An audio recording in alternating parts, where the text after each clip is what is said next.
ದಕ್ಷಿಣ ಕನ್ನಡ ಜಿಲ್ಲೆಯ ಬೆಳ್ತಂಗಡಿಯಲ್ಲಿ ಅಕ್ರಮ ವೇಶ್ಯಾವಾಟಿಕೆ ದಂಧೆಯೊಂದು ಪೊಲೀಸರ ದಾಳಿಯಿಂದ ಬಯಲಾಗಿದೆ. ಕ್ಯಾಂಟೀನ್ ಹೆಸರಿನಲ್ಲಿ ನಡೆಯುತ್ತಿದ್ದ ಈ ಅಕ್ರಮ ಚಟುವಟಿಕೆ ಇದೀಗ ಸ್ಥಳೀಯರಲ್ಲಿ ಭಾರಿ ಚರ್ಚೆಗೆ ಗ್ರಾಸವಾಗಿದೆ.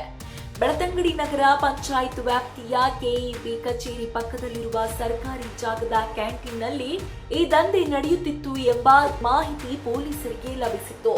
ಖಚಿತ ಮಾಹಿತಿ ಆಧರಿಸಿ ಬೆಳ್ತಂಗಡಿ ಪೊಲೀಸರು ದಾಳಿ ನಡೆಸಿದ ವೇಳೆ ಅಕ್ರಮ ವೇಶ್ಯಾವಾಟಿಕೆ ಜಾಲ ಬಯಲಾಗಿದೆ. ಪಡಂಗಡಿ ಗ್ರಾಮದ ಪೆಯ್ಯಗುಡ್ಡೆ ನಿವಾಸಿ ಸುಂದರ್ ಶೆಟ್ಟಿ ಎಂಬಾತ ಪವನ ಹೆಸರಿನ ಕ್ಯಾಂಟೀನ್ ಅನ್ನು ಕಳೆದ ಸುಮಾರು 20 ವರ್ಷಗಳಿಂದ ನಡೆಸುತ್ತಿದ್ದ ಎನ್ನಲಾಗಿದೆ. ಸಾಮಾನ್ಯ ದಿನಗಳಲ್ಲಿ ಕ್ಯಾಂಟೀನ್ ಕಾರ್ಯನಿರ್ವಹಿಸುತ್ತಿದ್ದರೂ ಭಾನುವಾರದ ರಜೆಯ ದಿನವನ್ನ ಬಳಸಿಕೊಂಡು ಒಳಗಡೆ ವೇಶ್ಯಾವಾಟಿಕೆ ದಂಧೆ ನಡೆಸಲಾಗುತ್ತಿತ್ತು ಎಂದು ಈಗಾಗಲೇ ಪೊಲೀಸರು ತಿಳಿಸಿದ್ದಾರೆ. ಕ್ಯಾಂಟೀನ್ ಒಳಭಾಗದಲ್ಲೇ ಪ್ರತ್ಯೇಕ ಬೆಡ್ರೂಮ್ ಮತ್ತು ಶೌಚಾಲಯ ವ್ಯವಸ್ಥೆ ಮಾಡಿಕೊಂಡಿದ್ದ ಸುಂದರ್ ಶೆಟ್ಟಿ ಮಹಿಳೆಯರನ್ನು ಕರೆತಂದು ಅಕ್ರಮ ಚಟುವಟಿಕೆ ನಡೆಸುತ್ತಿದ್ದ ಎನ್ನಲಾಗಿದೆ.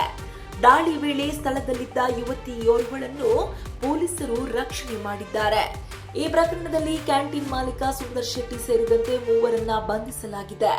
ಬಂಧಿತರನ್ನ ಸುಂದರ್ ಶೆಟ್ಟಿ 55 ವರ್ಷ, ನಾವೂರು ನಿವಾಸಿ ಉಸ್ಮಾನ್ 38 ವರ್ಷ ಹಾಗೂ ಕಲ್ಲೇರಿ ನಿವಾಸಿ ಹೈದಾರ್ 45 ವರ್ಷ ಎಂದು ಗುರುತಿಸಲಾಗಿದೆ. ಇವರಲ್ಲಿ 2 ಗ್ರಾಹಕರಾಗಿ ಬಂದಿದ್ದರು ಎಂದು ಕೂಡ ತಿಳಿದು ಬಂದಿದೆ. ಪ್ರಕರಣ ಸಂಬಂಧ ಬೆಳ್ತಂಗಡಿ ಪೊಲೀಸ್ ಠಾಣೆಯಲ್ಲಿ ಪ್ರಕರಣ ದಾಖಲಾಗಿದ್ದು ಇನ್ನಷ್ಟು ಮಾಹಿತಿ ಕಲೆ ಹಾಕುವ ಪೊಲೀಸರು ತನಿಖೆ ಮುಂದುವರೆಸಿದ್ದಾರೆ. ಸಾರ್ವಜನಿಕ ಸ್ಥಳ ಹಾಗೂ ಸರ್ಕಾರಿ ಜಾಗವನ್ನ ದುರುಪಯೋಗಪಡಿಸಿಕೊಂಡು ಅಕ್ರಮ ಚಟುವಟಿಕೆ ನಡೆಸಿರುವ ಬಗ್ಗೆ ಸ್ಥಳೀಯರು ಆಕ್ರೋಶ ವ್ಯಕ್ತಪಡಿಸಿದ್ದಾರೆ.